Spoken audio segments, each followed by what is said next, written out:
Have you ever glanced around your living space and sensed that all the extra items are slowly stealing away your calm? If you're past 70 and feel worn out by mess, know that lots of folks just like you experience the same thing. As we get older, the things we own can shift from being helpful to causing trouble in our bodies, thoughts, and feelings. You might find it tougher to locate what you need, or tidying up eats up more hours than before. The fact is, holding on to objects that don't help anymore can sap your strength bit by bit and turn your house into a tiring place instead of a relaxing one.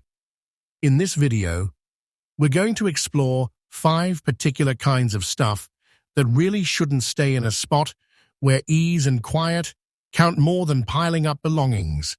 These could appear innocent or full of fond memories, but they often block the path to a genuinely soothing environment.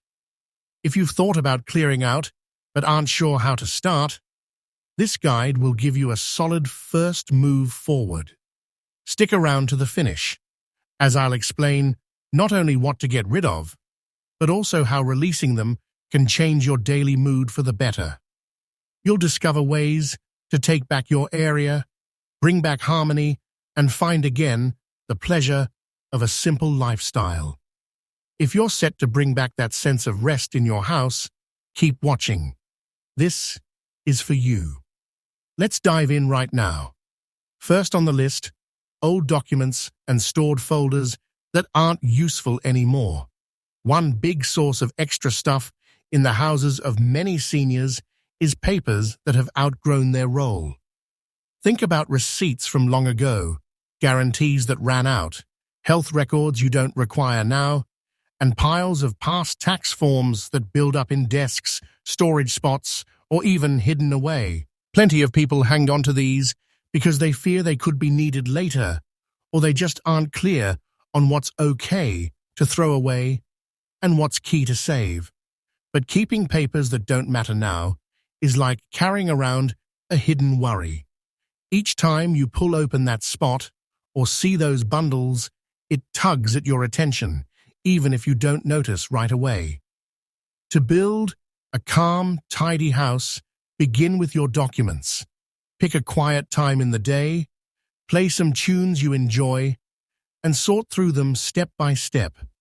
Most things over 7 years old, like tax papers, can usually be destroyed safely unless your money advisor or tax office says different.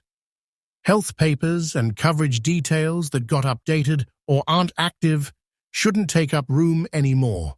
Make a single file or tiny container for the vital ones, like your birth record, legal plans, travel papers, and active coverage, and allow yourself to say goodbye to the others. Getting rid of old documents isn't only about freeing up a drawer. It's a step to lift away old loads and pay attention to today. There's a steady assurance in knowing right where your main papers sit without the drag of outdated bits. If parting with them feels hard, remember others face this too. I recall a man in his late 70s named Robert who kept cartons of records from his past job for ages. He always planned to organize them eventually, but it seemed too big a job. One day off, with a buddy's assistance, Robert cleared out everything but a few special ones. He shared that he felt fresher than he had in a long while.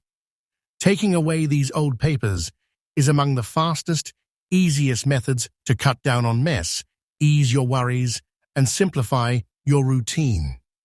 You'll notice the rest of your clearing efforts flow smoother after this initial action.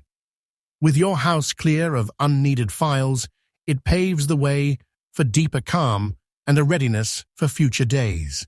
Next up, gadgets and extras in the kitchen that sit idle. Another thing that sneaks into many older folks' places without notice is little machines and repeat tools that don't do much good. Through the years, you might end up with an additional coffee brewer, a couple of bread warmers, a mixer that's been broken forever, or odd tools used just once, such as a pancake maker or meat slicer. Perhaps you saved that backup oven or grain cooker for emergencies, or it came as a present.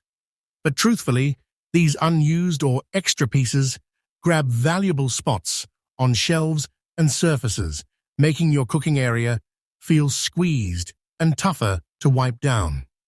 Every machine and tool you hold onto should prove its worth by simplifying your days or adding happiness. If it hasn't seen action in the past 12 months, or if you can't recall its reason for staying, it's likely ready to move on. Pull the plugs on or from the outlets and examine them closely. Put aside any that's damaged, old-fashioned, or swapped for something better. Be straight with yourself about what gets real use. That grain cooker grabbed in a deal but never mastered. The beater missing pieces, the pair of stew pots meant for big meals that didn't occur. They aren't aiding you today, and storing them just grows the disorder. Sorting out your cooking spots and storage from idle machines does more than open up room. It cuts the everyday brain work to hunt for what matters. When you swing open a shelf or drawer and spot only the things you rely on and like, your whole cooking space seems warmer and more welcoming. You're apt to prepare good food, tidy fast, and savor moments at home.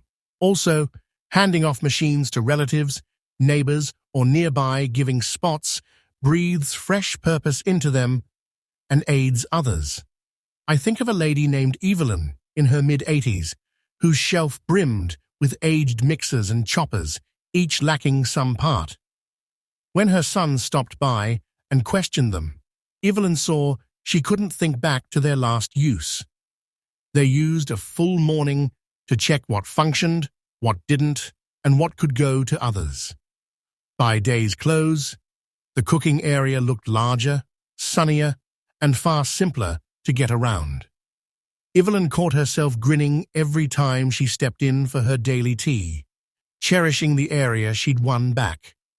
Releasing idle machines is an easy choice that packs a strong punch for your routine ease and order. You merit a cooking space that supports you, not fights you. Wipe away the extras and grant yourself the okay to hold just what truly boosts your days. If this video is holding your interest and these tips ring true, drop the number 2 in the comments to show you're tuned in.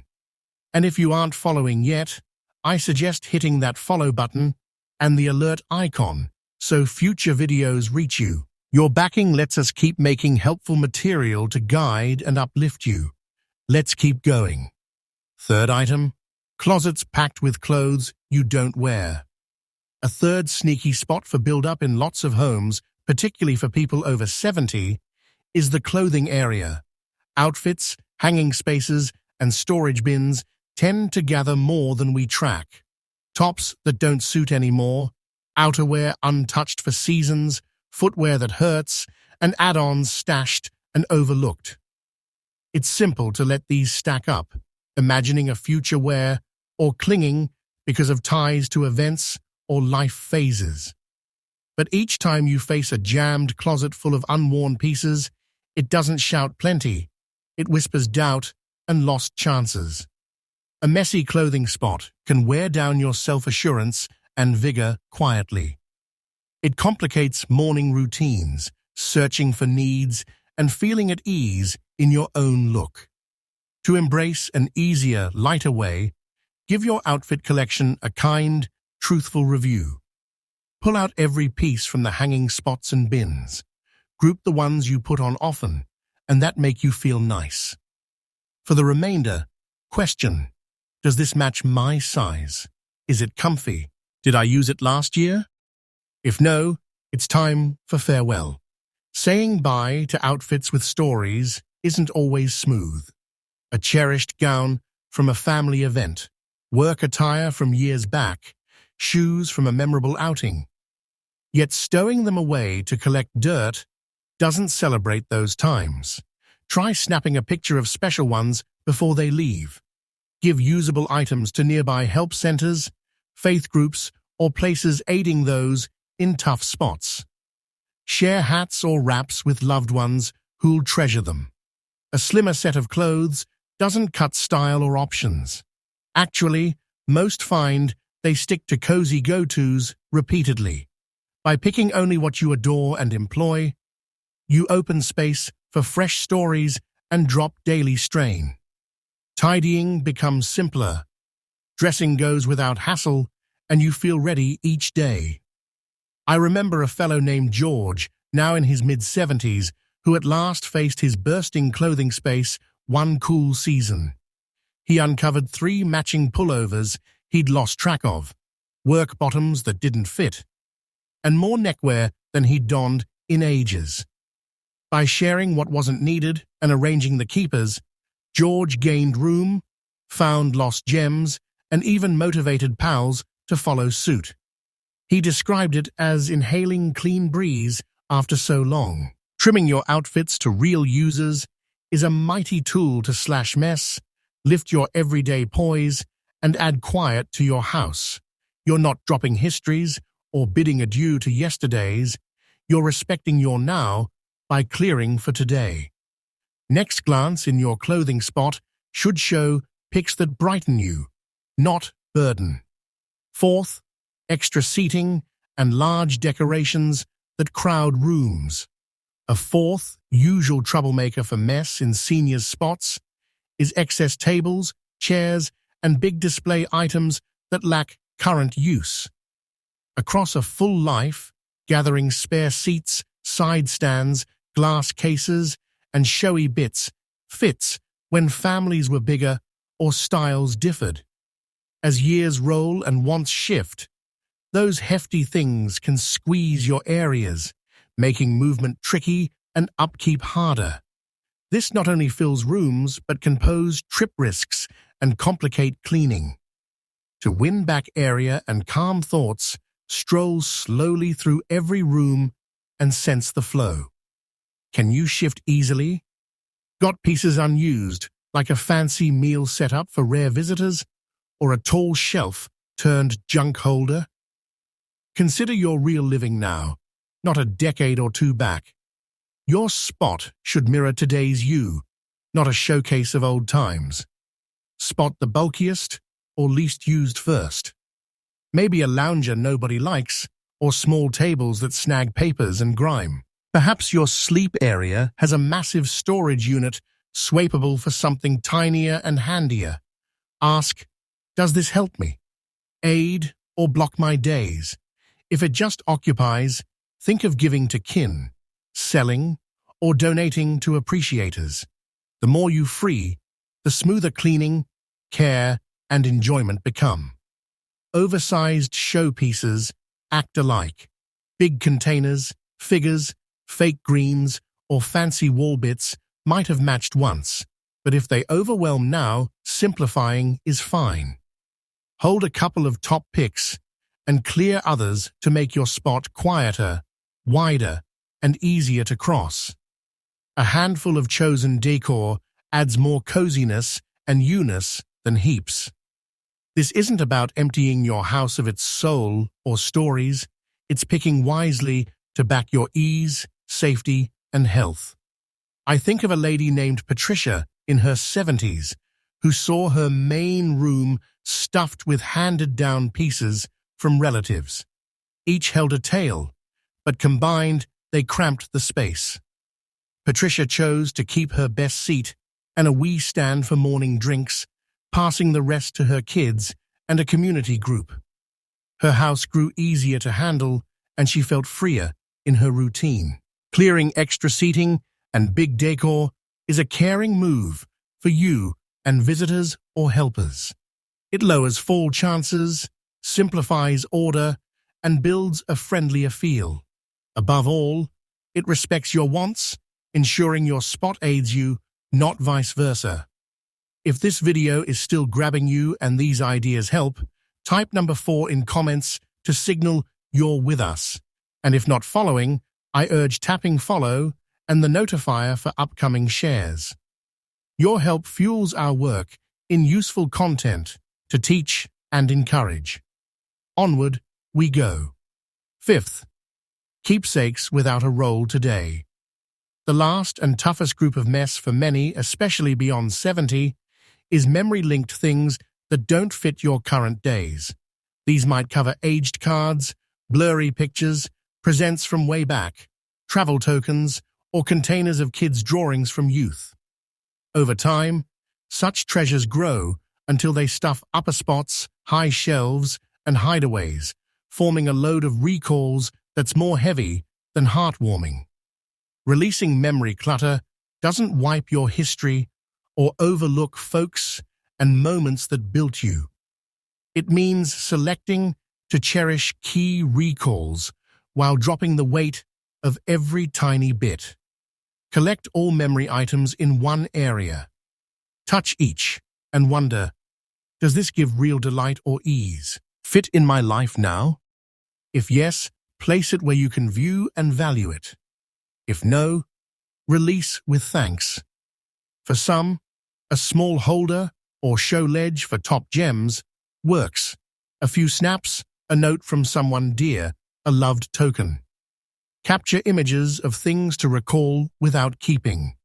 Offer to family who might prize them, or pals. This clears your house and spreads your stories to connect and brighten others. I knew a man named Arthur in his early 80s who clutched many boxes of his kids' schoolwork, awards, and notes from buddies. He realized most hadn't surfaced in years. With his son's aid, Arthur went through, picking a bit that touched him most. They set a cozy recall nook in his main room for best pics and notes.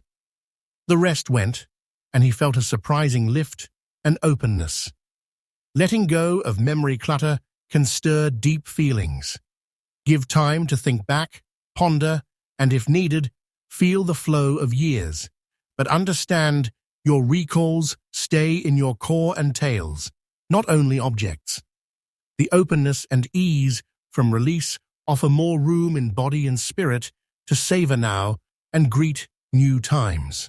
You earn a house that shows today's you, not just past. By kindly sorting memory bits, you gift yourself clearness, coziness, and space to flourish ahead. Sorting what doesn't aid isn't a task, but a kind self-act. Wrapping up. As we end this talk, pause to scan your living space and think on what fills it. What caught your ear most? Which of these 5 groups pulls you down? Which can you release for a fresher, quieter house? Keep in mind, clearing after 70 isn't chasing perfect or forgetting yesterdays. It's opening for ease, safety, and fresh moments. The path is yours, and each tiny move brings big relief and joy. Begin with the simplest, and treat yourself kindly along the way. No need to rush or drop what you're not set for. The key is respecting your wants and shaping a spot where you shine. Each cleared piece is a present to you and those who join or assist. Your house ought to echo today's you and the life you aim to relish onward. We want your views. Comment below with one takeaway and your plan to apply it. Your words matter to us, so share freely. Your notes spark our drive and cheer. If this helped and you liked it, please tap like, follow, and pass along. Your backing keeps us crafting useful material to teach and uplift. Thank you for joining, and see you soon in another.